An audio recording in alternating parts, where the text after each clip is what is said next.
معزز دوستو، آج ہم قارون کا انجام بیان کریں گے۔ اللہ تبارک و تعالی نے قرآن کریم کے اندر حضرت سیدنا موسیٰ علیہ السلام کے چچا زاد بھائی کا ذکر کیا ہے۔ قارون بے انتہا خوبصورت شخص تھا، بے پناہ حسن کی وجہ سے اسے منور یعنی چمکدار کہا جاتا تھا۔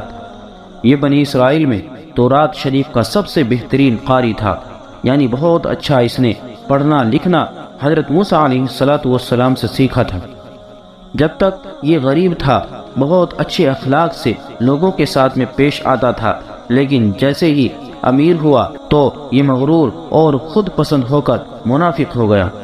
اللہ پاک نے قارون کو اتنے خزانے عطا فرمائے تھے کہ ان خزانوں کی چابیاں اٹھانا ایک طاقتور جماعت پر بھی بھاری ہوتی تھی۔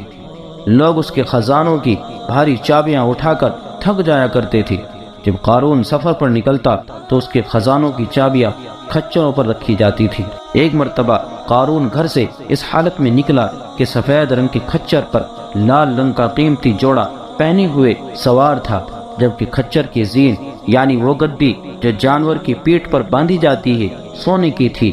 اس کے ساتھ ہزاروں لونڈیاں اور غلام ریشمی لباس اور زیورات پہنے سجے ہوئے گھوڑوں پر سوار تھے۔ اسی طرح ایک مرتبہ قارون نے ایسا مکان بنوایا جس کا دروازہ سونے کا تھا اور اس مکان کی دیواروں پر سونے کے تختے بھی لٹکائے گئے تھے۔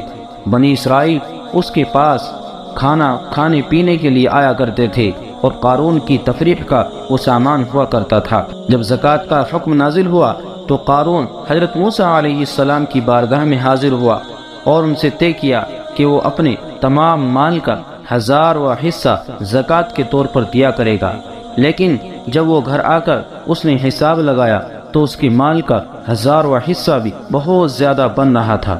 یہ دیکھ کر قارون نافرمان ہو گیا اور اس نے بنی اسرائیل کو حضرت موسیٰ علیہ السلام سے بدگمان کرنے کے لیے ایک بری عورت کو 1000 دینار یعنی سونے کے سکے اور 1000 درہم یعنی چاندی کے سکے دے کر اس بات پر راضی کر لیا کہ وہ بھرے مجمع میں آپ پر تہمت یعنی الزام لگائے۔ چنانچہ جب آپ علیہ السلام وعظ اور نصیحت کے لیے لوگوں کے درمیان تشریف لائے تو قارون نے کہا، بنی اسرائیل کا خیال ہے کہ آپ کا کردار ٹھیک نہیں ہے، کیونکہ ایک عورت آپ کے بارے میں ایسا کہتی ہے۔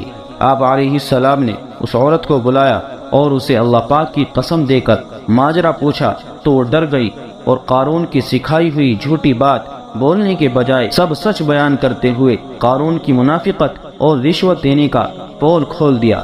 یہ دیکھ کر آپ علیہ السلام روتے ہوئے سجدے میں گر گئے اور عرض کیا، اے اللہ، اگر میں تیرا رسول ہوں تو قارون پر غضب نازل فرما دے۔ چنانچہ آپ کی اس دعا کے بعد قارون اپنے 2 ساتھیوں کے ساتھ پہلے گھٹنے تک، پھر کمر تک، اس کے بعد گردن تک، بالآخر پورا کا پورا زمین میں دھس گیا، اور یہی حال اس کے مال اور خزانے کا بھی ہوا، یعنی سارا مال اور خزانہ وہ بھی اس کے ساتھ زمین میں دھستا چلا گیا۔ اللہ رب العزت سے دعا ہے کہ اللہ تبارک و تعالی ہمیں اپنے تمام احکامات پر عمل کرنے کی توفیق عطا فرمائے۔